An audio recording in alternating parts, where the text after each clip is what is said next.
Gracias a ti por estar con nosotros. Saber para servir. Las ciencias de la felicidad, queridos amigos. Seguramente has oído este término. Hay universidades en todo el mundo que tienen toda un área dedicada a las ciencias de la felicidad.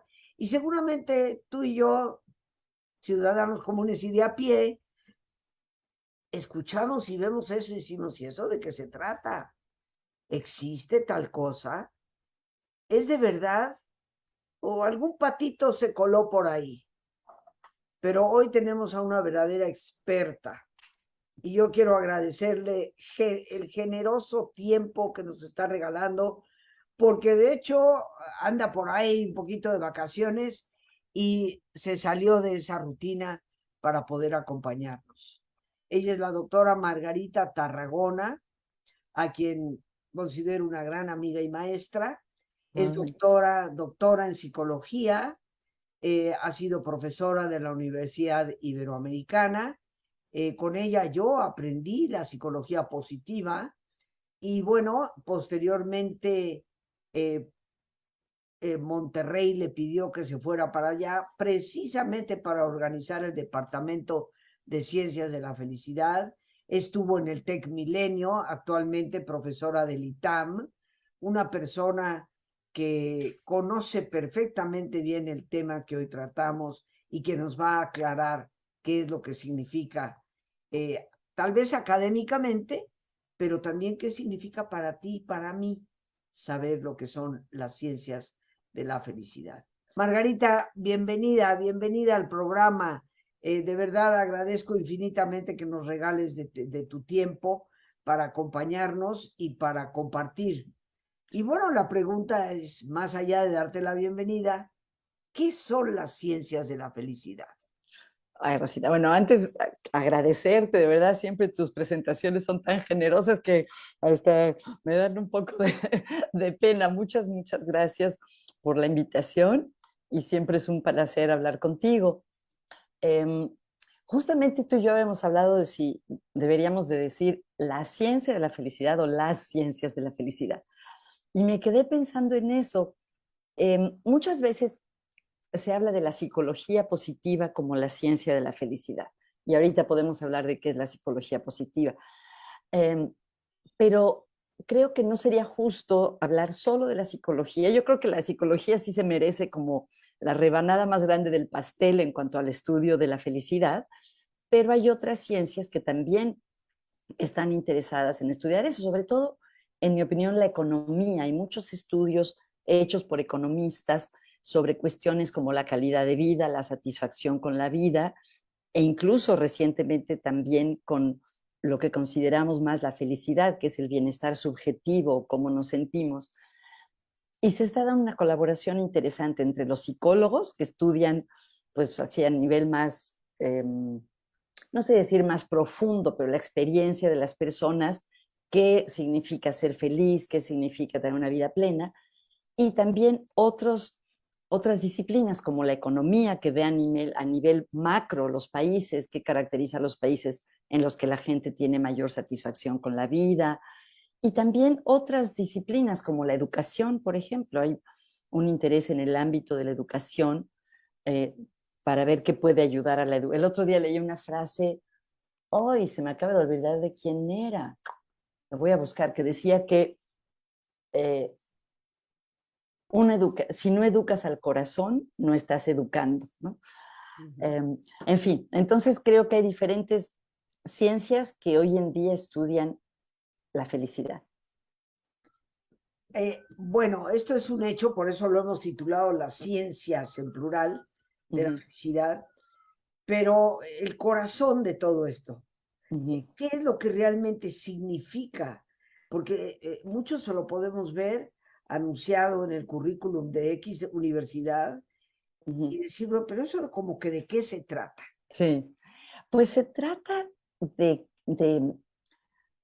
que hoy en día, bueno, y hoy en día, hace más de 20 años, especialmente dentro de la psicología, ha habido un interés por estudiar qué contribuye a que las personas estén realmente bien.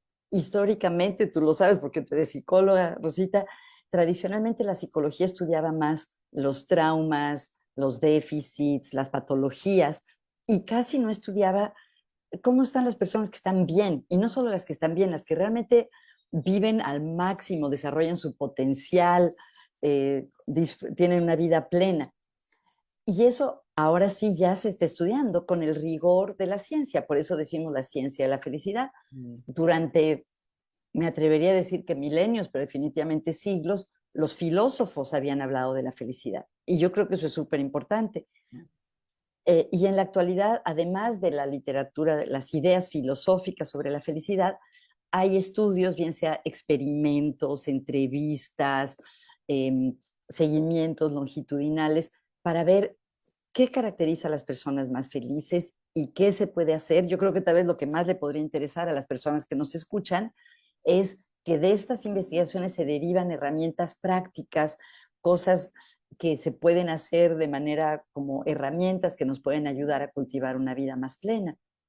Y en cuanto a los temas, como decías, por ejemplo, si te dije algunos de los temas que estudiamos en la clase que doy en el ITAM, la semana pasada estudiamos el propósito de vida, la semana anterior las buenas relaciones interpersonales, las emociones positivas, las experiencias de fluir o de estar totalmente inmersos en lo que hacemos, la relación entre el dinero y la felicidad, qué caracteriza a las organizaciones en las que las personas están bien, qué caracteriza a los países más felices. Estos son algunos de los temas que se estudian en la psicología positiva. Fíjate que me gustaría aquí que nos hablaras, aunque sea brevemente, de dos de ellos. El propósito de vida, por un lado, porque vivimos en una era de despropósito, vivimos en una era de enorme vacío. Hace pocos días, Margarita, el sobrino de una amiga mía, se suicidó, un muchacho Ay, lo siento mucho. de 25 años, Qué que barbaridad. había terminado su carrera de una manera extraordinaria y se suicidó, Ay, qué terrible. vacío de propósito en la vida, vacío de sentido. Me gustaría que nos tocaras ese tema y por supuesto el tema de la relación del dinero y la felicidad, porque yo creo que eso es algo que a todos nos pica la curiosidad, ¿no? Hay mitos como que el rico nunca va a ser feliz, ¿no? Los ricos no son felices. En cambio, los pobres, aunque no tengan, son felices. Y yo creo que eso también habría que aclararlo. Por el que quieras empezar, Margarita. Pues empecemos por el de sentido y propósito de vida. Fíjate que es un tema que antes me daba mucho miedo porque yo pensaba, pues es que para hablar del sentido de la vida, yo creo que, bueno, más allá de la experiencia, de la vivencia personal de cada uno, pues es un tema más como de los filósofos, de los teólogos, hasta que leer un autor que se llama Michael Steger me aclaró algo. Obviamente la psicología no puede responder a la pregunta de cuál es el sentido de la vida. Esa es una pregunta existencial, filosófica, pero lo que la psicología puede estudiar es cómo es tener una vida con sentido. Las personas que dicen que tienen una vida con sentido, qué características tienen y qué impacto tiene eso en su vida. Y este autor que menciono, que se llama Michael Steger, de lo que ha investigado, propone que tener una vida con sentido tiene tres elementos o tres aspectos. Uno, sentir que nuestra vida es buena y vale la pena, ¿no? Que vale la pena estar aquí. Dos, eh, aquí se une con el propósito, una sensación de trascendencia, de aportar algo, de tener algo que dar a los demás, al medio que nos rodea, a nuestra comunidad. Y el tercero, que nuestra vida sea coherente en el sentido que la entendamos, como si fuera una historia, y en cierta forma se puede decir que la vida de cada uno de nosotros es como una novela o como una historia, una biografía, que nosotros la podamos entender, que podamos, que los eventos que nos han ocurrido los hayamos podido procesar de una manera que podamos integrar una historia. Entonces, estos son los tres elementos que desde la perspectiva psicológica componen el tener una vida con sentido. Y uno de estos es el propósito. Como yo lo entiendo, el propósito es más específico.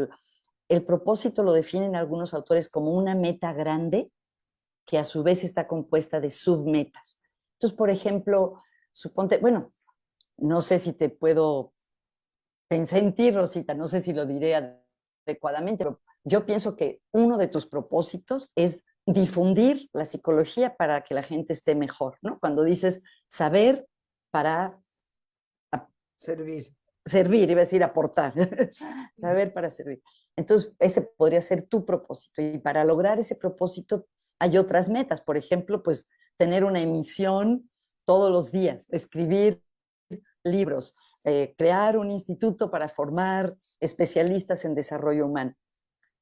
Entonces, tener una meta grandota nos ayuda a tener otras metas, nos permite tener otras metas para irlo logrando.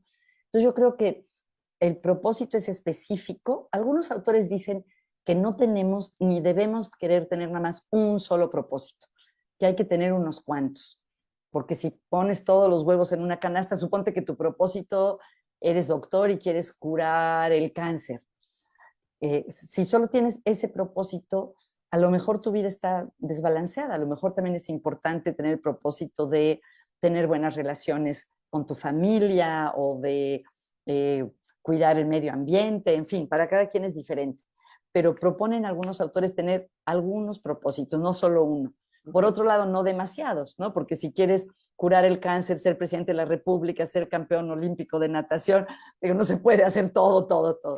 Entonces, como en tantas cosas en la vida, hay una especie de justo medio o balance entre la cantidad de propósitos que podemos tener y lo que podemos realmente lograr. ¿Qué estás pensando, Rosita? Siento que estoy hablando mucho yo y no te dejo hablar. No, no, no, no, para nada.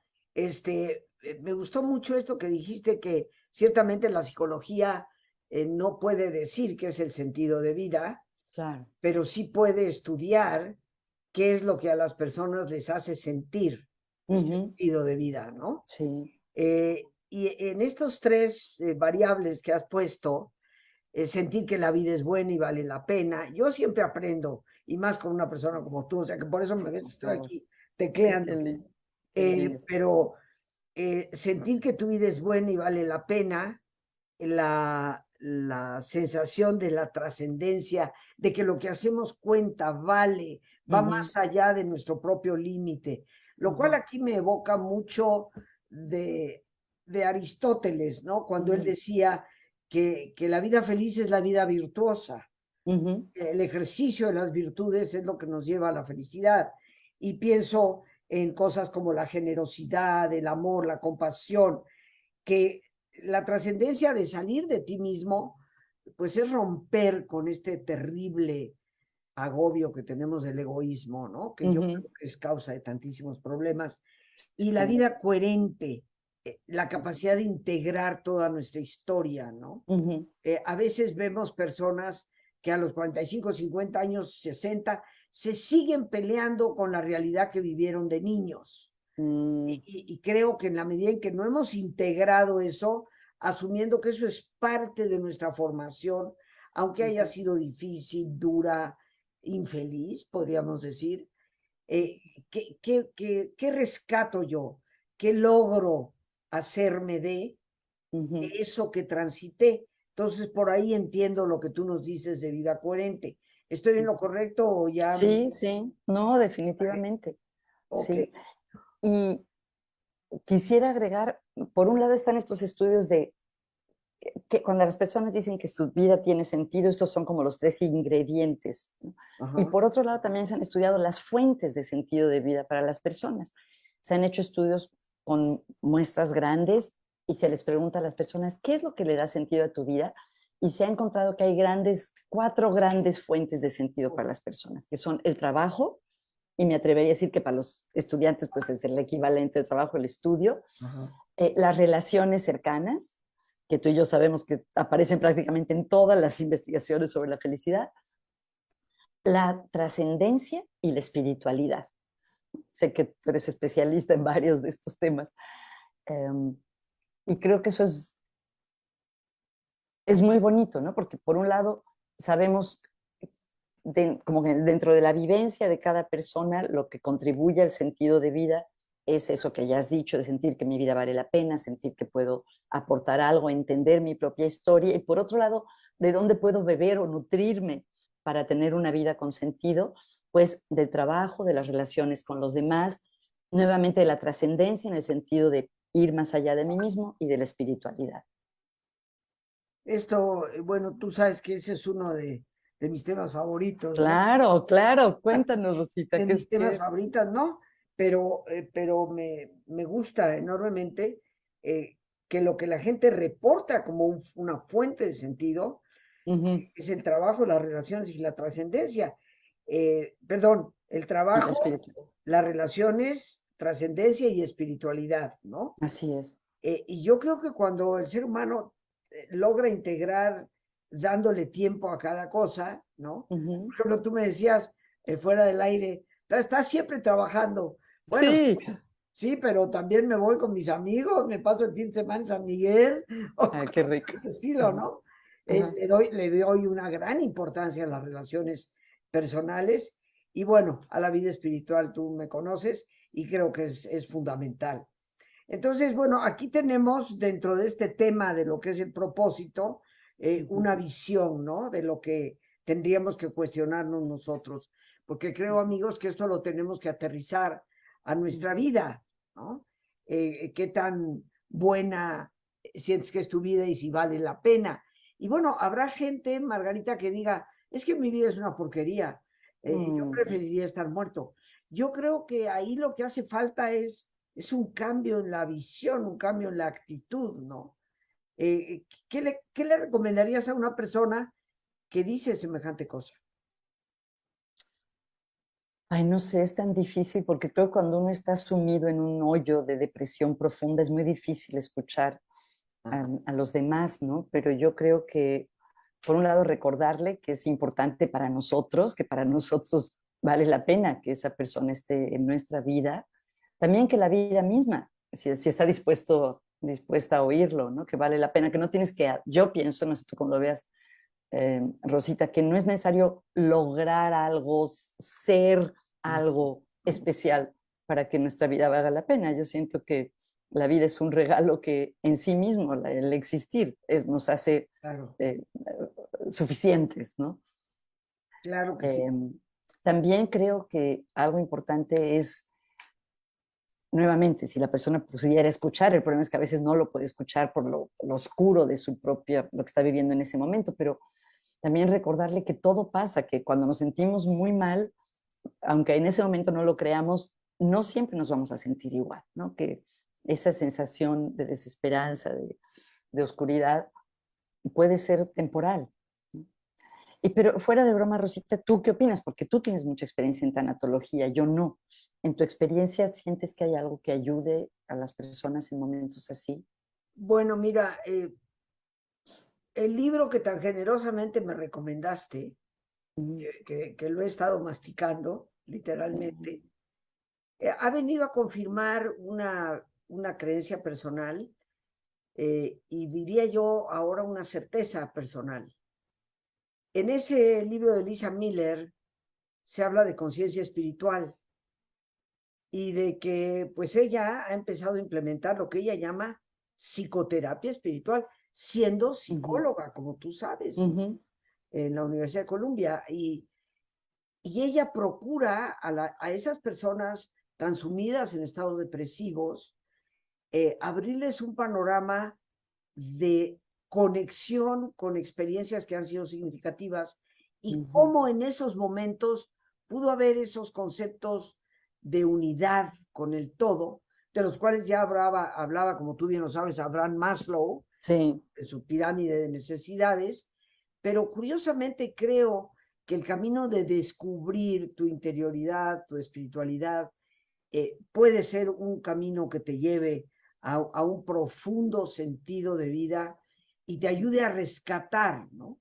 A rescatarte a ti mismo y a valorar Ujú, ese don precioso que es la vida misma. ujú. Pues regresamos con nuestra invitada, la doctora Margarita Tarragona, que hoy nos está hablando de las ciencias de la felicidad. Qué Qué bonito. maravilla, sí, qué bonito, Pero qué bueno, a ver, bonito. Margarita, la felicidad y el dinero, al toro, como Hoy, decía pues Salud. es un tema muy complejo. Creo, Yo, como creo que muchas personas, antes pensaba que el dinero no tiene nada que ver con la felicidad.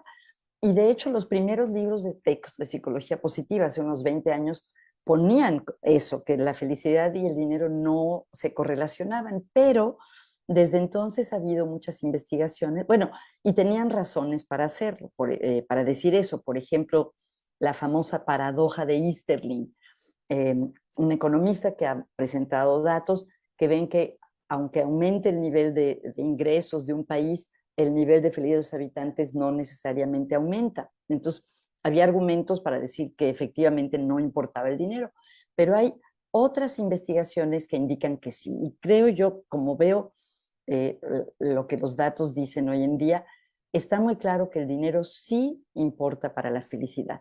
La duda es hasta qué punto o de qué manera. Y bueno, claramente, o sea, el no tener nada contribuye mucho a la infelicidad. Eso es lo que indican los datos del INEGI en México y en general. O sea que el no tener nada de dinero, el no tener cubiertas tus necesidades básicas de alimento, de techo, eso contribuye a hacerte infeliz. Conforme las personas van teniendo cubiertas sus necesidades y van teniendo hay mayor ingreso, aumentan los niveles de felicidad de las personas, sobre todo de satisfacción con la vida. Y donde se pone interesante es que algunos investigadores han encontrado que a partir de cierto punto, cuando ya tienes cubiertas tus necesidades básicas, ya tener más dinero no tiene mucho impacto en la felicidad. Eso dicen un grupo de investigadores, como Daniel Kahneman, por ejemplo. Eh, ¿Y cuánto es ese cuánto? En México no lo sé. En Estados Unidos las investigaciones indican o indicaban hace unos años que más o menos ganar $80,000 al año es lo que hacía que después más de eso ya no impacta la felicidad.